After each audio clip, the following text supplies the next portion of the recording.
So, the country owes a ridiculous amount of money. Why not just print more cash and pay off the debt? Boom! Problem solved, right? Well, not exactly. In fact, this a simple solution has destroyed entire economies before. Let's break down why printing money to pay off debt is basically economic suicide. On the surface, printing money feels like a cheat code. Need to pay for healthcare? Print it. New roads? Print it. National debt? Just crank up the machine.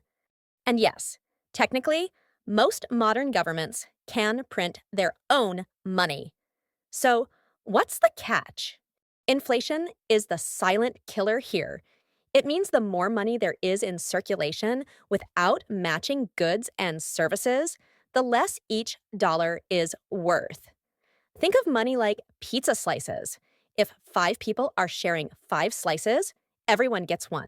But if you suddenly say there are 10 people and you don't make more pizza, everyone gets less. Let's say a loaf of bread costs $5. You print double the money, now people have $10. But there are still only 5 loaves of bread in the store. What happens? People start bidding higher, the price goes up, and suddenly that bread costs $10. Not actually richer, you're just holding more paper that buys the same stuff, or even less. Now, take that small inflation problem and turn the volume up to 100. That's hyperinflation. Let's talk about Zimbabwe. In the 2000s, the government printed tons of money to try and fix a collapsing economy. By 2008, prices were doubling every day. Imagine waking up and your breakfast costs twice as much as it did yesterday. They printed a $100 trillion note. You literally needed stacks of cash to buy a single loaf of bread. Or Germany in the 1920s. After World War I, they printed money to pay war reparations. Prices skyrocketed. People burned money because it was cheaper than firewood. Hyperinflation doesn't just hurt wallets, it destroys trust. When people stop believing in the value of money, the entire economy falls apart. Okay. So, printing too much money causes inflation. But what if we don't give it to the public? Just use it to pay off foreign debt. Wouldn't that work? Unfortunately, it's still a terrible idea. Why? Because money printing doesn't go unnoticed. Every country is part of a global economy. Investors, foreign governments, and markets constantly monitor how much money a country is creating.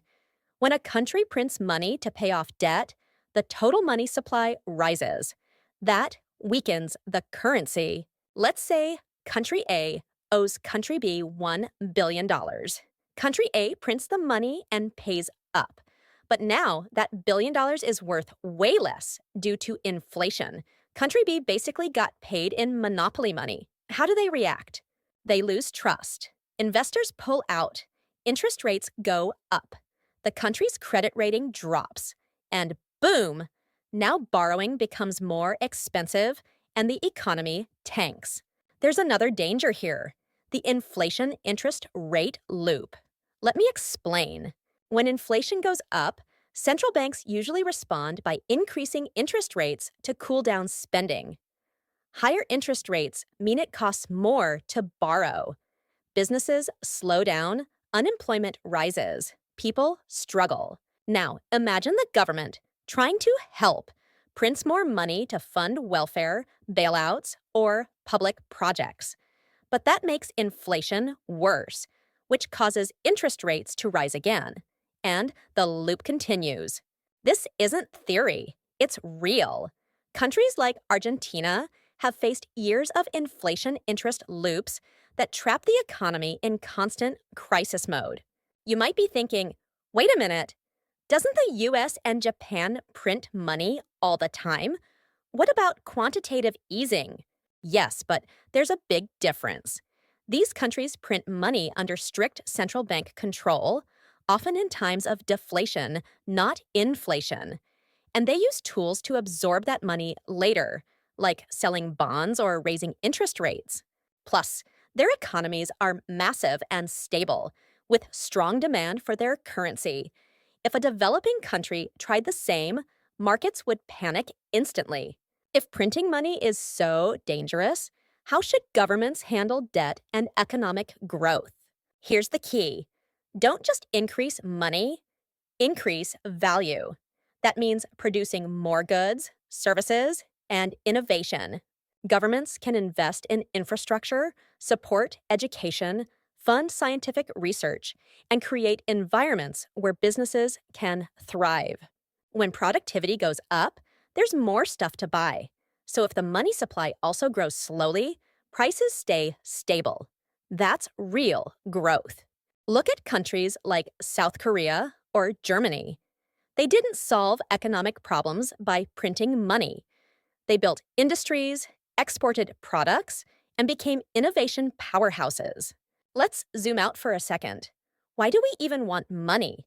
Not for the paper, but for what it can buy: food, shelter, iPhones, you name it.